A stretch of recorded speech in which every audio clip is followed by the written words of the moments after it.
I'm not personally a big fan of roguelikes. I tend to not have the patience to throw myself at a game over and over again. I prefer games that you play once and are done with. And I'm mentioning this up front because I think it adds context to the fact that I consider it impressive just how deep Hades has gotten its claws in me.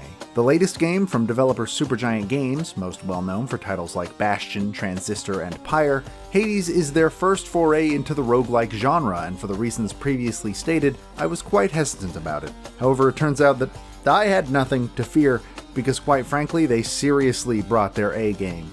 Hades is their best work yet, by a wide margin.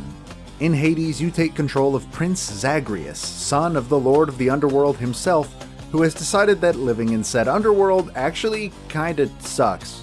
He wishes to be with the rest of his family on Mount Olympus, as well as search for his now absent mother Persephone in the mortal realm. The only issue with this plan is that the underworld is specifically designed to make sure nobody ever leaves, Zagreus included. He must make his way from the deepest levels of Tartarus all the way up to the mouth of the river Styx, fighting the shades and monsters that make up the underworld's defenses on his way. Along the way, he can gain the assistance of his various relatives on Olympus in the form of boons, but if he dies on his journey, he will find himself back in the home of his father with any boons he had acquired washed away with his blood. As with any roguelike, Hades is a game built around attempting different runs, and the amount of which each run can feel different is astonishing.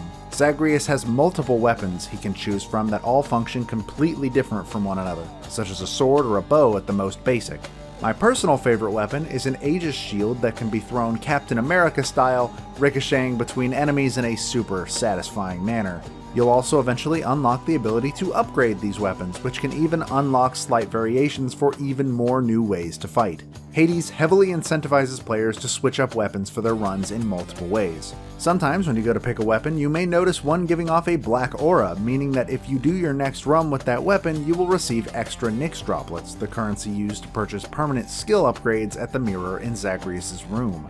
As you go through the different realms of the underworld, you will encounter an assortment of boons as a reward for clearing each room, giving you a choice between multiple options to build your strategy around. These boons are provided by the various Olympian gods, and learning what each god tends to give you is integral to a successful run. For instance, Zeus will pretty much always add a lightning aspect to something of your choosing, while Hermes will usually up the speed of your movement or attacks. Many of these boons will add the ability to inflict status effects on enemies, or can even give you the ability to call upon the god in question for a massive special attack.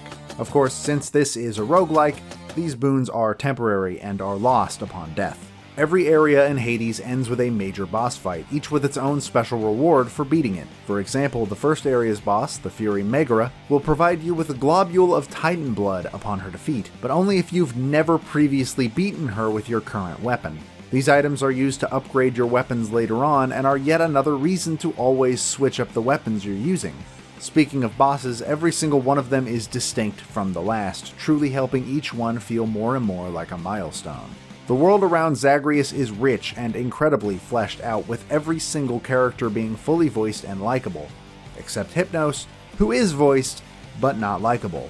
Most importantly of all, Hades feels like it is a roguelike designed to be somebody's first experience with the genre.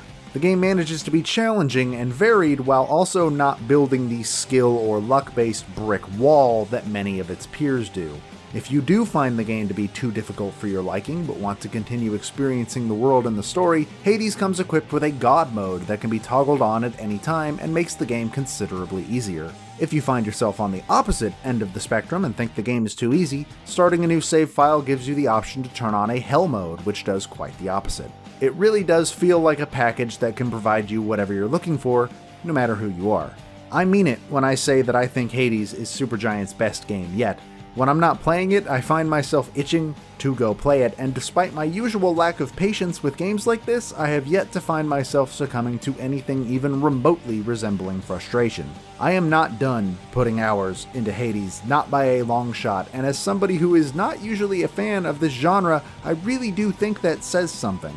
Add to this yet another incredible soundtrack for Supergiant's catalog and some of the best character designs these mythological figures have ever seen, and Hades is seriously a game that you should not miss. If you like the genre, this is an absolute must-buy, and if you don't, it may still be worth it to give Hades a look.